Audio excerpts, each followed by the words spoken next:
Okay, we're now in video number 2. We're going to walk through the basic components of the ambulance order form that you'll start out with. As you can see across the top, you'll have 5 different pages that you'll go through, and each one is broken down depending on what components you want to add in.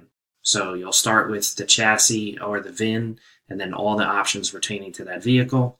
The second page will be exclusively for your incentives. The third page will be where you'll integrate and update all your customer details and information. The fourth section will go over all the specifics that the office will need as far as payment and all the other different options that are exclusive to the office. And then the last page will give you an overview and an area for your customer to sign.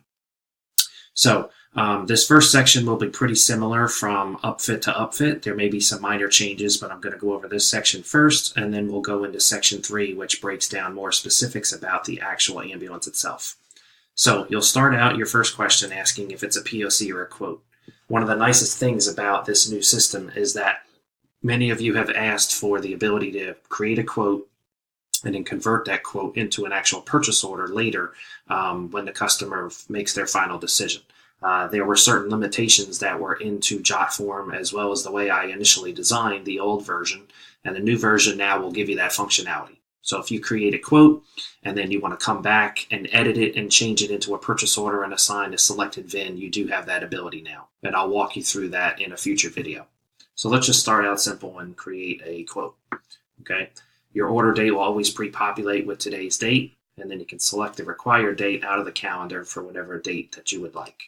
You'll notice at the bottom if there are any updated lead times that we know from the office. In this case, Pioneer 2s, you can see, require 4 to 6 weeks build time, and Elite ambulances are currently at 10 to 12 weeks.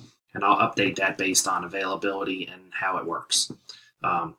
The next section, obviously, is special customers. And for ambulances, there is only one special customer, and that's Nexus Group, and I'll go over that in the next video. But if not, then you would move down and start asking questions pertaining to the actual type of conversion, and then get into the vehicle build specifics.